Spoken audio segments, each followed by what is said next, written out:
Hey everybody, welcome to another wonderful video. Today I want to revisit my video from last week when For Honor released. I felt waves of nostalgia over the feeling of playing a good game for the first time in a while. Since the initial honeymoon phase of the game, I wanted to revisit my feelings about this game. How is For Honor a week after launch?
The game has filled me with absolute joy. I find myself still on the edge of my seat during close duels, hoping to win by just the tiniest of margins. I invested just under 26 hours into the multiplayer so far, and a few hours into the campaign. It has been a wonderful experience for almost every single match I've had. Now, this isn't the same experience for other players. The PC community has been plagued with issues due to the P2P style of play. If you don't know what P2P does, it causes players to connect to each other while playing instead of a dedicated server. The idea is it gives players the best connection possible and a combat system based off timing. The problem with it is it reveals players' IP addresses. Players can utilize DDoS attacks, lag switches, and exploits that we haven't seen since Gears of War competitive multiplayer years ago. This has frustrated PC players to no end. On PS4, I haven't experienced this at all yet. And that's not to say that DDoSing attacks and lag switches don't occur anymore. They do, but this is ridiculous to see it in the form it's incurring today. There have been complaints of revenge builds being too powerful, along with 108 level armor. Some clips show Orochi's able to cut down heavies in just 3 light attacks or gaining revenge by receiving 1 or 2 damage dealt to them. These do seem to be difficult to combat, but I have found almost every playstyle has a counter. People who guard break spam are easily beaten by dodging their attacks, guard breaking back, or using light attacks to disrupt their spam. Players that knock you off ledges can be beaten by guard breaking their pushes and attacking. Many players get so caught up in the easy kill that a good player can easily dispatch them before they can run out of stamina. How about running away? Well, characters like Orochi, who love to run away, can be completely shut down by characters like heavies or hybrids. They can knock Orochis off their sprint to their death. Some are not catchable, but by running away, they're going to lose almost every match unless they employ their awful tactic of running away right before they die and then return when you start fighting somebody else. That is extremely frustrating, but a revenge build counters that 2-on-1 assault. If you can take out one of them, you're back where you started with the other hero running away like a coward. That scenario has happened only once to me in all the games I have played. I adore all the game modes besides Skirmish. That needs to be separated into another playlist. What is wonderful to know is that Ubisoft is interacting with the community. They are constantly updating their game with hot fixes changes and preparing a big patch that will be coming shortly. They continue to talk to us on Reddit, which I adore. The territory feature seems a bit useless at the moment because I think nobody truly understands how it works, not even Ubisoft. The samurai were able to push all the way to the knight's stronghold, but there was no option to invade the homeland or do anything with it. Why not create a huge reward for teams that accomplish this? Why not give knights a huge comeback bonus to try and even things out? It seems like the rounds are a bit too long, and the season is really a joke when you think about how long that takes. Right now, there are over 100,000 players playing For Honor across all 3 platforms. The engagement is at its highest. This game depends on user activity to succeed, but there is no incentive to keep playing for casuals. Payouts every day will give weight to taking territories and keep people playing. Gaining and losing ground would be so much more meaningful with daily rewards instead of the current build. The last major criticism I have a week later is there isn't a strong enough punishment for players that leave session. I believe a system like League of Legends would do wonders to stop rage quitting. When a player leaves, the match works just as well when the AI successfully replaces the player, but if the whole match gets disconnected, it becomes an issue. Many people have been complaining about these disconnection problems on release. By making players wait until the match they left is over before they can join a new match is a wonderful way to force players to play out their matches and not disrupt games. It baffles me to see some players leave because most matches are less than 10 minutes. Duels can be less than 4 minutes. Why leave?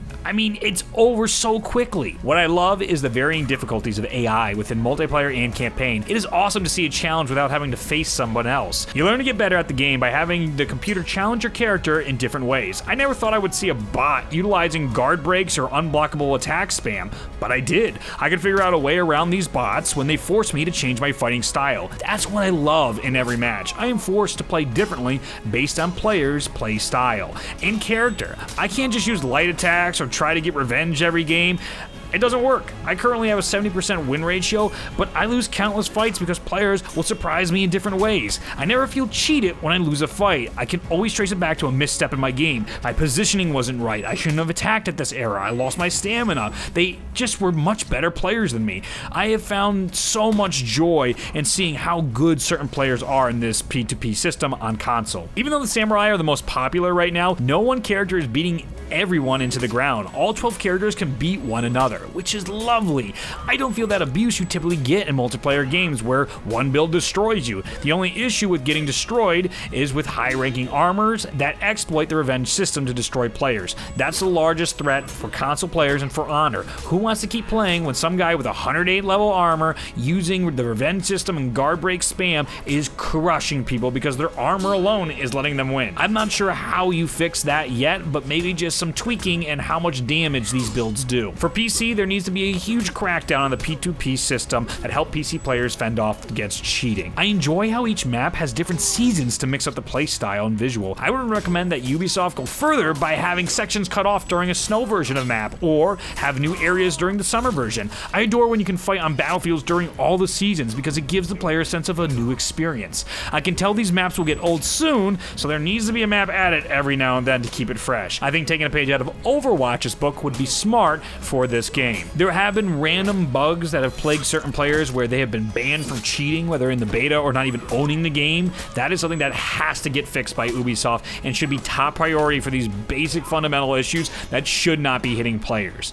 But overall, this game is so much fun. I need to commend one last feature before I wrap up. I love how the contract system tracks my stats properly. I have never completed a contract and not gotten paid out. Even if I join a session late, I will still get credit. Even if it's something like don't die in a match and I join during the last round, I'm still gonna get credit. The daily steal contracts give players an easy 600 steal a day by encouraging them to play different game modes. Every day I could buy a new player by doing these easy contracts. I go game to game trying to complete as many contracts as possible while saving up for my heroic armor. That system has worked really well so far, but the payouts at the end of each matches need to be 1 or 2 clicks. Having to click X 4 or 5 times just to get back to your menu is way too much. And the steal system could use a little rebalancing per matches against players. I'm a little worried if they're gonna go really hard on microtransactions. The store is riddled with microtransactions, and it's not really encouraging. So I hope to goodness that we can still have a fluent currency. Like the 600 steel, absolutely. Double steel weekends should be a thing. 1 week later, I'm still very much in love with For Honor. Playing by myself or with friends has created some incredible laughs already. The visuals and epic confrontations have caused me to enjoy gaming again after being so burnt out from zombies. What has your experience been with For Honor? Have you had as much luck as I have had with the game? Or has your experience been the struggles that many other players have felt since release? I want to know in the comments below. Once again, thank you for your support on these videos that aren't typically zombies. I want to let you know that tomorrow is the last day of my t-shirt sale, so pre-order now. I will not be selling these shirts ever again. Use the promo code LASTCHANCE to get $5 off your purchase. This sale is for domestic posters only, so my apologies to international viewers. Thank you for watching, and I will see you in the next video. Have a wonderful day. Bye.